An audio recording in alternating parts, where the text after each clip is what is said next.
खुलुमबाय गिबियाव नोंथांमोनखौ आंनि चेनेल वारिखौ समबारजों लोगोसे गोजोन हामलायनायखौ जासिहरबाय। दिनैनि बे भिडिअनि गेजेरजों दासिमनि मोननैसो खौरांफोर होगोन भिडिअखौ मोजां जोबजासिम नायलांदो।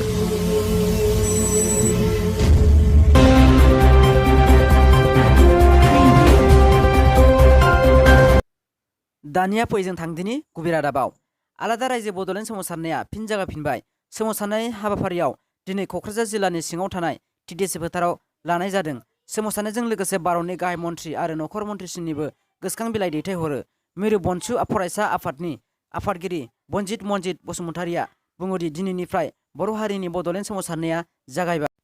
बर' हारिया आलादा रायजो मोनाबा गेरेमसा हारि दाफुंनो हानाय नङा होनना बुङो बिथांनि ससे बिबुंथिखौ खोनासंलांदो। जाहैबाय फैबाय थानाय समावहाय जोङो बर' माहारिया आलादा रायजो नङाब्ला बर' माहारिया आलादा रायजो मोनाब्ला बे बुहुमाव थांनानै थानायनिफ्राय जों मालाबाबो साक्सेसफुल जानाय नङा।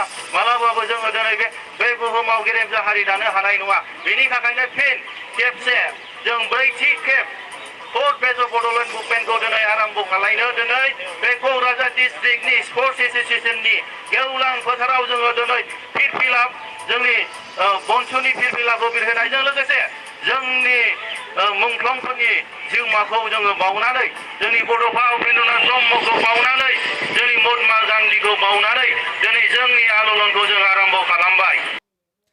काजिरङा माहारियारि हाग्रामायाव गान्दानि गाग्लोबनायाव सासे हाग्रा बिफाननि मावथिया गाज्रि जोखोम जादों। अगरतली हाग्रा ओनसोलाव जादोंमोन जाथाया। बिबानाव थानाय साथाम हाग्रा बिफाननि सुबुंफोरखौ गाग्लोबदोंमोन। बेयावनो जोखोम जायो रुपुन सेटिया मुंनि सुबुङा लोगो लोगो देहा फाहामसालियाव लाना थाङो। सरकारि बर' बिजों फरायसालिफोरखौ रैखाथि होनो एबसुआ सांग्रांथि जादों। बिजनि दख'रा एबसुनि सिङाव थानाय सा बिजनि दालाइ एबसुआ बर' बिजोंनि फरायसालिफोरखौ फोथांना लाखिनानै इयुन जोलैनि फरायसाफोरखौ साख्रि मोननांगौनि बासिखौ रैखाथि होनो थाखाय गाव गावनि गथ' गथायफोरखौ बर' बिजोंनि सरकारि फरायसालिफोराव फोरोंनो खावलायनानै पस्टार सिथाबनाय जायो। मख'नो गोनांदि आथिखालाव एम्फौ बेरनाय बादि गावारि फरायसालि आरो इंराजि बिजोंनि फरायसालि खुलिनाया बर' बिजोंनि फारसे खैफोद लाबोदों। गोबां बर' बिजोंफोरा थैलांनाय लामायाव फैबाय। दासिमनि भिडिअआ बेखिनियासै। भिडिअखौ नायना मोनदोंबा लाइक आरो साबस्क्राइब खालाम। मानोना आं गोदान भिडिअ लाबोबाय थानो नाजागोन।